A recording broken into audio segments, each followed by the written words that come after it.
to play the shitty games that suck ass. He'd rather have a buffalo take a diarrhea dump in his ear. He'd rather eat the rotten asshole of a roadkill skunk and down it with beer. He's the angriest gamer you've ever heard.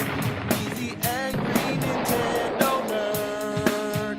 He's the angry Atari Sega nerd. He's the angry video game nerd.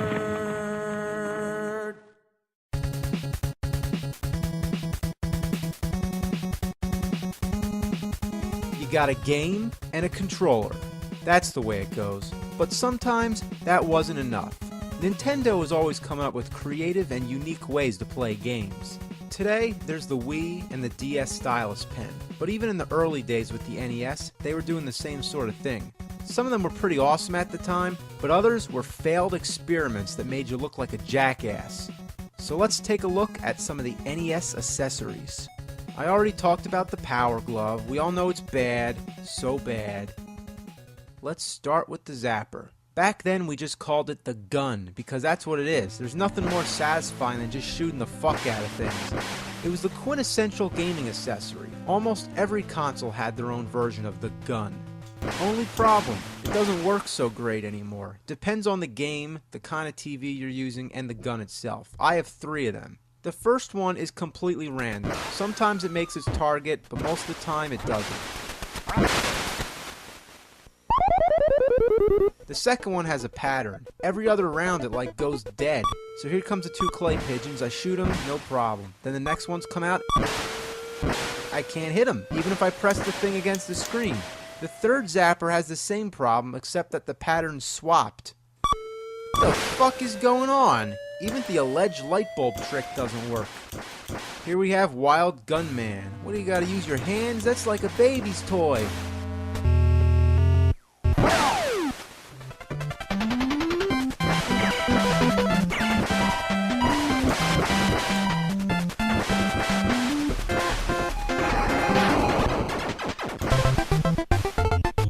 Hey, get down!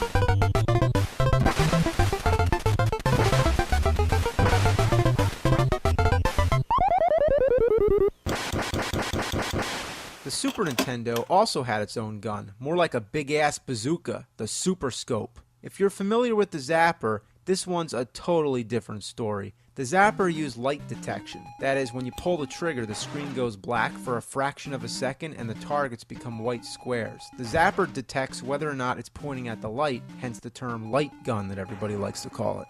But the Super Scope uses a sensor that you plug into the Super Nintendo, much like the Wii and its Wii zapper. Another thing about the Super Scope is that it isn't powered by the NES. It's wireless, which you think would be cool, but that means that you gotta use 6 AA batteries, and this fucking beast drains them in a few hours. And why is the trigger on the top? It should be down here. This is balls. You think the Super Scope would be more reliable than the original zapper, but it's not. Even if I point the gun in the same spot, the bullets just scatter all over the place, all because I'm using a flat screen TV.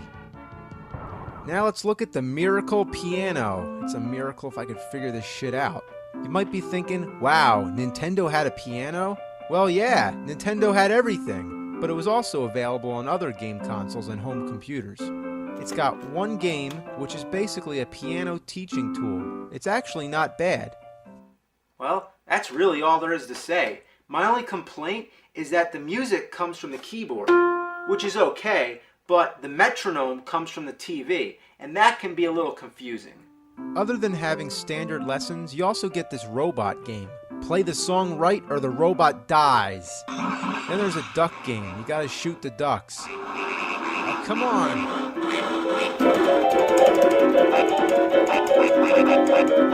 Yeah, I'm shooting ducks with the piano. Next we have the Power Pad. You lay it on the floor, kind of like Twister. Let's pop in good old world-class track meet and have a race, jump hurdles, and do the long jump or triple jump. The present-day equivalent of the Power Pad is Dance Dance Revolution, and there will also be a version on the Wii.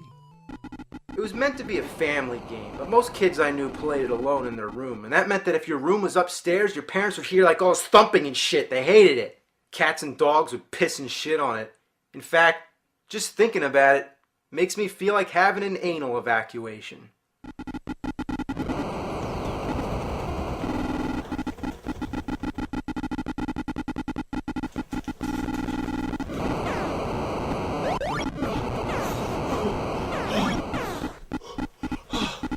Fuck this!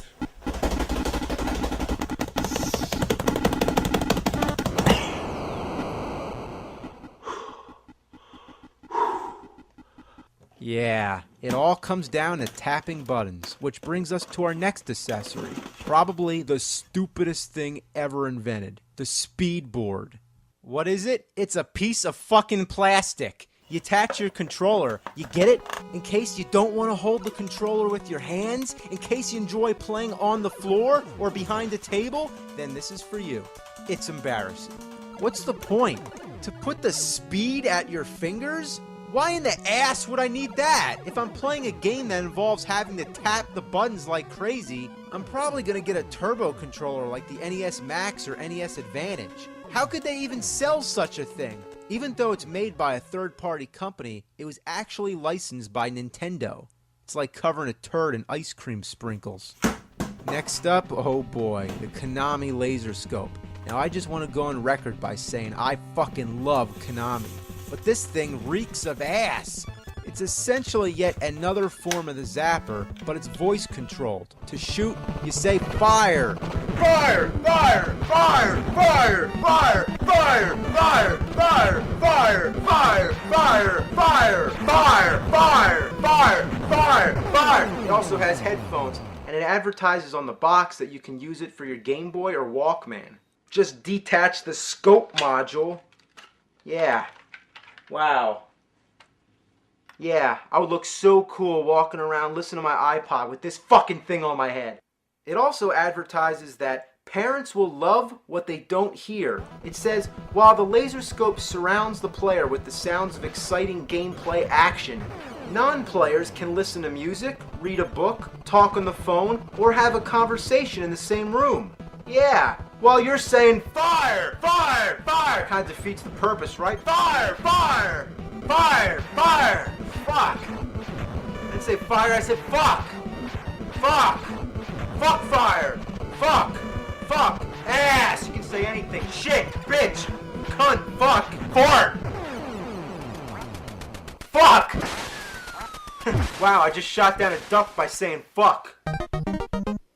Next is the Rollin' Rocker. This thing is the biggest shit biscuit I've ever seen. You stand on it and supposedly you rock back and forth, which controls the D-pad. The modern day equivalent would be the Wii Fit. The Rollin' Rocker is supposed to be compatible with every game for the NES, but I find that it isn't compatible with any of them. Each game responds differently, but none of them work.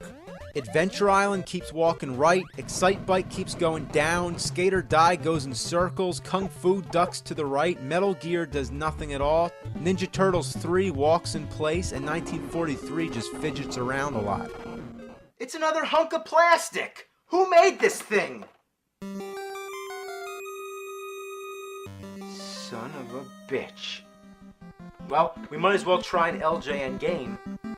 Beetlejuice, Beetlejuice, Beetlejuice! Let's see if this works.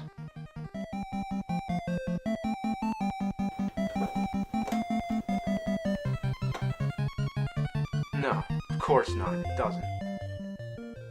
It doesn't work. It just doesn't work. I need a beer.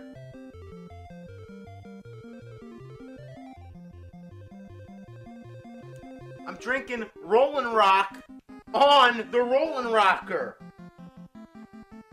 Rollin' Rock, Rollin' Rocker.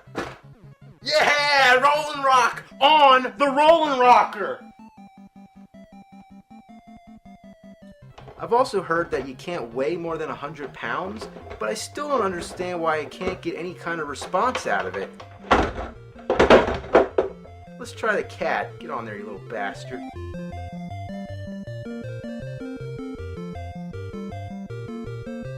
Cat's like, fuck that shit. Even though the Rollin' Rocker does absolutely nothing, The B and A buttons still work. Yeah, you plug the regular controller into it, so while you're standing on the thing, you still use the B and A buttons like normal. So even if it did work, what's the point? If I'm holding the controller anyway, why not just use the controller? It blows my mind. It's like, what were they thinking? One more. The U-Force. So hot, nothing can touch it. Nothing comes between you and the game. That's what the advertisement said. You open the thing up, it basically looks like electronic battleship. It's got a three-dimensional invisible power field. Wow, a power field. Now we're literally playing with power. Come on, jump. Jump. Come on, Mario, jump. God, how do I jump? Come on, jump. Ass. Oh, jump is over here. Alright, here we go. Get the mushroom. Oh, now that's assy. Yeah, I know I use the word ass a lot. I guess you can say I'm an assaholic. Let's try Kung Fu. Yeah, I'm honestly surprised. This thing kinda works. Looking at the instructions, each game has a specific setup and a switch combination, kinda like the codes with the Power Glove. Punch-Out uses an upright position and a power bar. Everything's always power. What's so power about it? It's only a plastic bar, and why do you need it? Yeah, that's what I'm talking about. This actually works. I'm punching somebody with the U-Force. Oh, watch out. Oh! Get up, get up, get up! Alright. Alright. One more game. I can't believe we gotta touch this one again. Top Gun has an option of using this weird joystick thing. I don't see the point when I can just use an actual joystick. And what's really weird is that this thing, again, is just a piece of plastic. It doesn't have any wires connecting to it. You just plant it there. And the buttons actually work. And it steers okay, too. To tell you the truth, I'm stunned.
So that covers most of the dreaded NES accessories, but I know that there's one in particular that I didn't mention, but, you know, can't do it all in one shot, so we'll save it till later. I'll see you next time. I think you know what's next.